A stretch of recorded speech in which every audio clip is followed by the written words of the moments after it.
Welcome back to my channel Sumi's family. আজকে একটা নতুন ব্লগের সঙ্গে চলে আসলাম, শর্ট ব্লগ। সেটা হচ্ছে ওরিওর গা স্পঞ্জ। দেখুন, অনেক দিন হয়ে গেল স্নান করানো হয়নি। এমনিতে ডাক্তার বলেছে 6 মাস নাহলে চান করাতে না, কিন্তু ও এত ইচিং করছে সেই কারণে আমরা একটুখানি স্পঞ্জ করে দিতে বাধ্য হচ্ছি। একটু শ্যাম্পু দিয়েই করাবো, কারণ নর্মালি ওর গা জল দিয়ে মানে স্পঞ্জ করানো বেকার।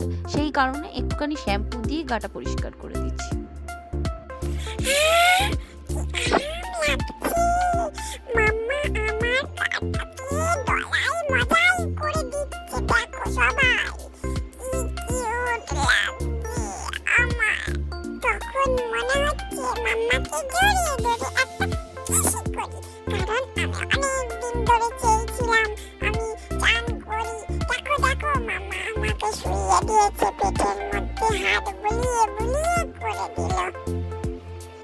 গা মোটামুটি ক্লিন হয়ে গেছে। তারপরে একটু গরম জল ঢেলে একটা টাওয়াল দিয়ে ওর গাটাকে ভালো করে স্পঞ্জ করে 2-3 বার করে ওর গাটাকে স্পঞ্জ করে দিচ্ছিলাম। মাম্মা আরেকটুখানি করালে ভালো হতো না? মুছে দিচ্ছ কেন? প্লিজ, আমি আরেকটু চান করব।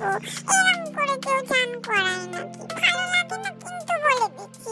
দেখো, আমাকে না ডায়েট দিয়ে শুকিয়ে দিল। ভেজা ভেজা গায়ে কত ভালো লাগছিল আমার। আমি শুকনো হব না, আমাকে গা ঘষতে দাও প্লিজ, আমাকে গা ঘষতে দাও প্লিজ। দেখুন, গা মোছানোর পরে ওদেরকে একটু ভালো করে ডায়ার দিয়ে শুকিয়ে দিতে হবে, না হলে ভেতরে ভেতরে ওদের না জল থেকে যায়। ওই কারণে খুব ভালো করে গাটা শুকিয়ে দিচ্ছিলাম। কিন্তু যা দুষ্টু আমার ওরিওটা, কিছুতেই করাবে না। তারপরে তো চুলটা একটু তো আঁচড়ে দিতেই হবে, তবে না সুন্দর লাগবে আমার সোনা ওরিওটাকে। মাম্মা দেখো, আমাকে কত সুন্দর লাগছে। মাম্মা আমাকে শীতে করে দিয়েছে। সবাই বলে কি আমাকে নাকি অমনি করলে নাকি বড় হলে দেখতে আরো সুন্দর লাগে। দেখো তো বন্ধুরা, আমাকে কেমন লাগছে? কত কিউট লাগছে না আমাকে? আমি নিজেই বলছি, কিন্তু তোমরা কেউ আমাকে বলো না। কিন্তু আমার মামার চ্যানেলে কিন্তু অবশ্যই বলবে আমাকে কেমন লাগছে। কত সুন্দর লাগছে, ভালো বন্ধুরা।